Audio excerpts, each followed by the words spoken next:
what are you watching for? Just to sort of piggyback on that question about how do Democrats see it, I mean, privately, some of them tell a different story. They know this is risky. Name one government shutdown where the party making the demand gets what they want or some of what they want and walks away victorious. It just doesn't happen. I mean, even when you think about issues that politically are popular, I mean, if you go back to 2013 when Ted Cruz was like forcing this government shutdown, Obamacare was not popular. His demand was let's defund it. And guess what? It was a disaster for Republicans. Same thing. There was a shutdown in, I think it was 2017, maybe early 2018, where Democrats were drawing a line in the sand about protections for Dreamers. Okay, this is an 80-20 issue. A lot of people don't think Dreamers should be deported, and that was a demand on President Trump at the time, and yet they ended up caving and folding on that because they just knew they couldn't get something from it. So I think this is really risky for Democrats. I think right now the narrative is on ACA and the tax credits right now, or what happens with these health care credits. And obviously that is an issue that I think could be a vulnerability for Republicans.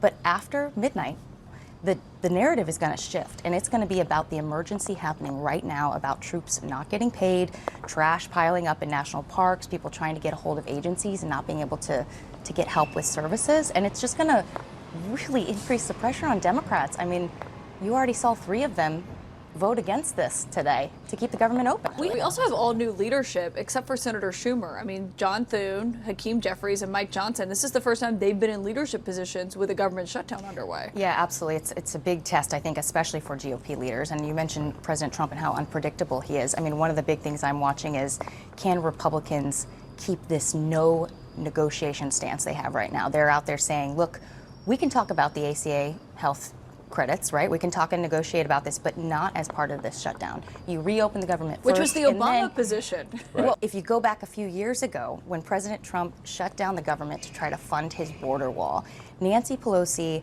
and Chuck Schumer were rewarded for saying, we are not going to give an inch on that. You will get not a penny.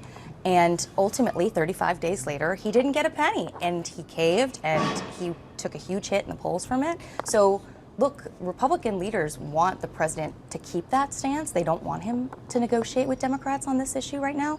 But I had some reporting this morning that at the White House meeting yesterday, the president actually indicated he's interested in potentially making a deal. He suggested to Democrats, what if we just write a new health care bill? I mean, that's not going to happen. But he is a guy who likes to be seen, or believes he's sort of this negotiator in chief.